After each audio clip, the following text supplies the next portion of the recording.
What is up, you guys? My name is Christian, back at you with another sneaker video, and today we are covering sneaker lingo. Now, if you're new to the game, this video is dedicated to you, so welcome to sneaker culture.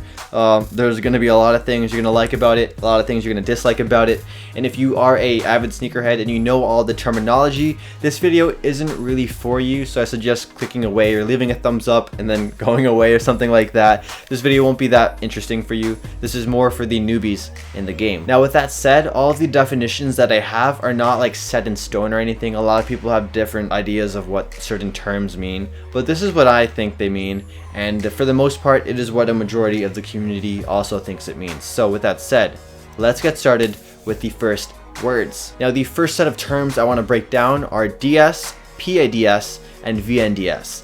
Now, all these terms are just another way of stating a shoe's condition.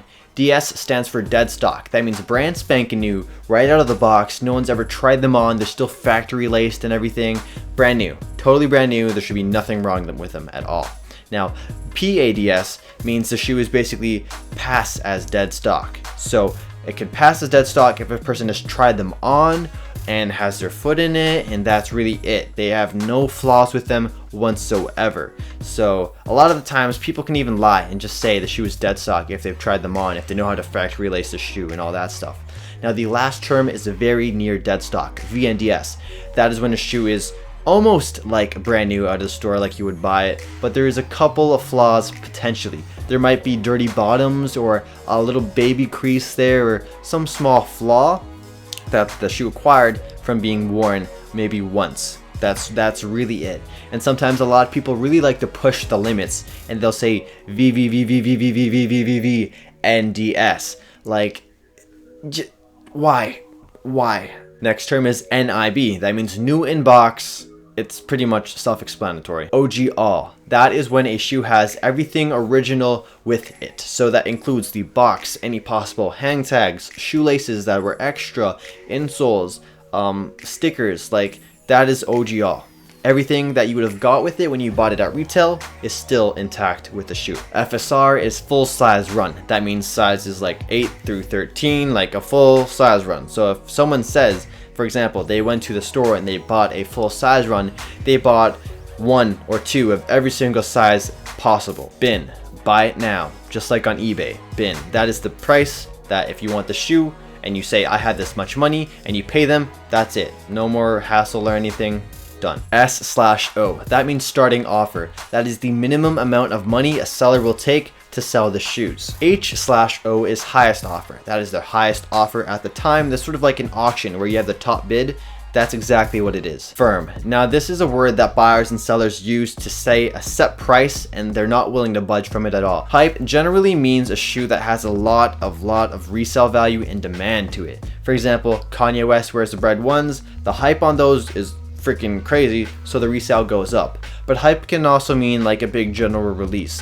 A lot of people love the Jordan 11, so those are the biggest release every single year, quantity wise, not quality wise, but quantity wise. That's the most pairs of a Jordan that releases in a year, and there's a lot of hype for that, a lot of demand. So hype equals demand. Camping for shoes. You're not camping outdoors, you're camping on a sidewalk or a pavement or something like that. You're camping for shoes, normally in a lawn chair. That's really it. PE means player exclusive. That's normally a colorway that was designed for just one person in particular, and they don't really generally release them to the public. SP, special. It's special. it's a special shoe. It's special. It's special. 3M. Now, 3M is a sort of material that is very reflective under certain lighting conditions. So if a shoe has 3M, you can expect it to crease a lot as well because of the type of material it is, and you can tell that it's going to reflect a lot too. Fusion. Fusion is pretty self-explanatory. They take more than one shoe and they put it together and they fuse them. Fusion. So, you know, Jordan Fusions, you'll get like Air Force Ones mixed with Jordan 8s. It's a thing. Spizikes, Dub Zeros, they're all fusions. GR means general release. That means a lot of stores are getting the shoe, and it means getting the shoe itself won't be as hard compared to something like a quick strike, which I'll get to later.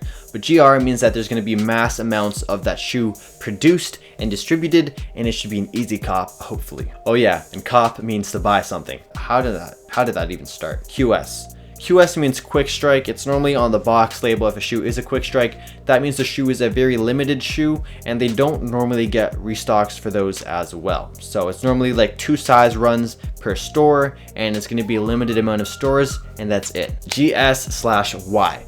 GS means grade school, and Y means youth. Hypebeast. A hypebeast is a person who buys only based on what is hype and what is in demand and what everybody wants. They don't normally have their own taste or their own style. They'll normally see someone like Kanye wear something and they'll buy it because Kanye wore it, or they'll just buy it because other people want it. They don't buy it for their own specific reasons or sentimental value or anything like that. They're like, yo, Louis Vuitton, I need everything Louis Vuitton. It's sort of like a hypebeast kind of thing, or Supreme. There's a lot of Supreme hypebeasts out there. Lowball. Lowball is when a person offers a bajillion times less than what your actual price is. So if I'm selling a shoe for $100, someone offers me $20, that's a lowball. Highball. A highball is the opposite of a lowball.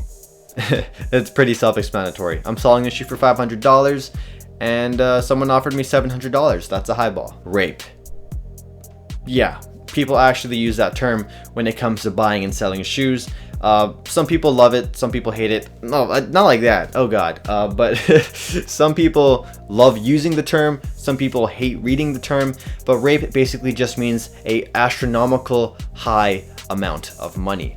So for example, say the average price for a shoe is $600 and someone's like, yo, I will only sell it for $900. That's basically considered rape. So a very, very high price that not a lot of people are willing to pay. Beater. Now, a lot of people have different definitions for beater, but for me personally, it's a shoe that you will wear and you will not give a fuck about at all. People would be like, oh, Nike Air Yeezy 2, just wear my beaters, but they've only worn them twice. That is not a beater. A beater is something you will go to the gym with and you will cut the lawn in and you will do everything. You will jump in mud puddles and you will give no fucks. Pending is when a person has a current offer happening and they're like in the middle of a transaction and they're just waiting for things to be confirmed. Heat.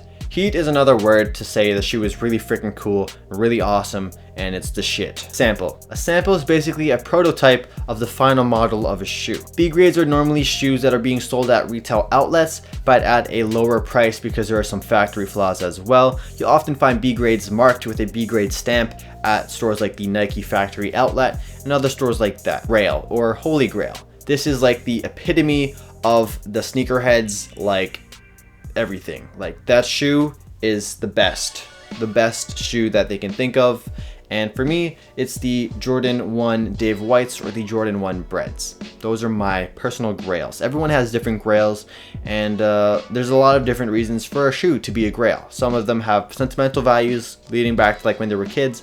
Some of them have to deal with how hard it is to actually get the shoe to begin with. Drop and pass. Drop and pass is basically just saying, I will not get the shoe, I will not buy it. And last but not least, replica and unauthorized. Now, they are the exact same thing. They are fake. Fake shoes not sold at a retail outlet. In order to get replica or unauthorized shoes, you will be going onto a Chinese website that sells a bajillion different kinds of shoes in every single size possible, in every single colorway, even ones that don't exist. So if someone says the shoe is unauthorized, that means the shoe is fake.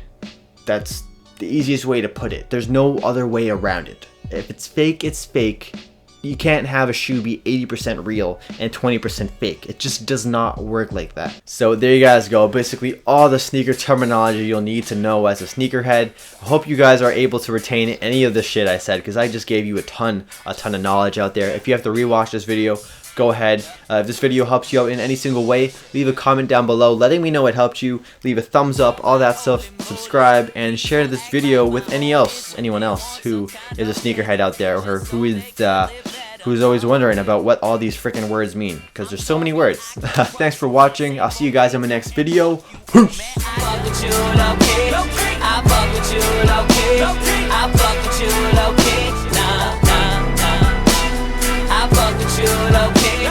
I fuck with you.